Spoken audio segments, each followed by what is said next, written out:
Today's day 4 of the Hubble servicing mission. On the agenda, the first of 5 spacewalks. Over the next 6 hours, the astronauts will be installing arguably the most powerful camera ever put into space and replacing an electronics box that routes the science data from the telescope to researchers on the ground. You know, there's a movie out where the guy says, you know, we get to go play baseball today. We get to go see an EVA today. That's the great thing happening. Sometimes we're so busy in the data or looking at the images that are coming down in doing our job that we forget about the outward cheers. But believe me, they're there. I'm Mark Rose, the HST EVA manager. Been training for a long time to make this happen, and we're ready to go do it.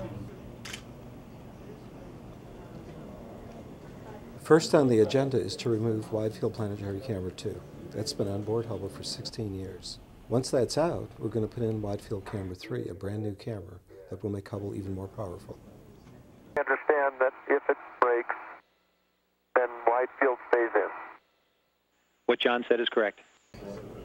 It's a little different than when we train and practice at the neutral buoyancy lab, but we feel that with our procedures, both nominal procedures and contingency procedures, we're in as much control as we can be.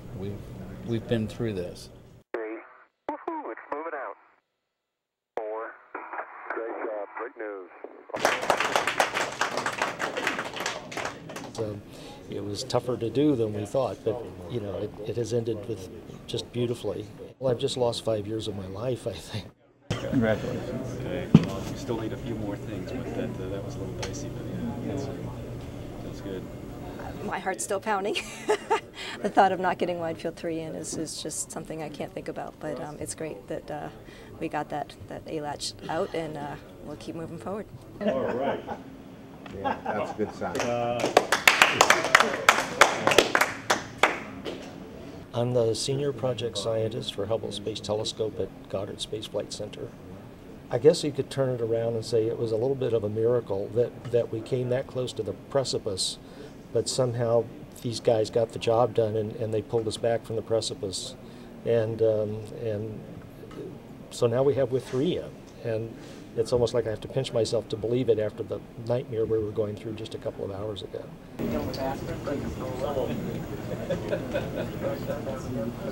Anytime we run into a contingency adds time to that particular task, and we either do parallel or make up tasks or rearrange our tasks and time to make up for it. Well, we got ahead 15 minutes, and then we lost 45, so we were behind about 30 or so, or 25 minutes. Now we've gained a little time back, so we're up to 18. Oh, so it looks like within a half hour? We're going to break torque first. Stop motion scooter. The electronics box, or sets of boxes that we put in Bay 10 for the SI, C&DH, which is Scientific Instrument Commanded Data Handling Unit, went very well. Any issues? There was some concern that there might be a repeat of what happened to FC3 as far as the bolt. No, all the bolts were torqued properly, and the ones that had to be removed came out fine. It's pretty uneventful. That's the way we like it, uneventful. You learned a lesson. We learned a lesson. We learned what we have to do. So hopefully that'll guide the guys, for the rest of the mission.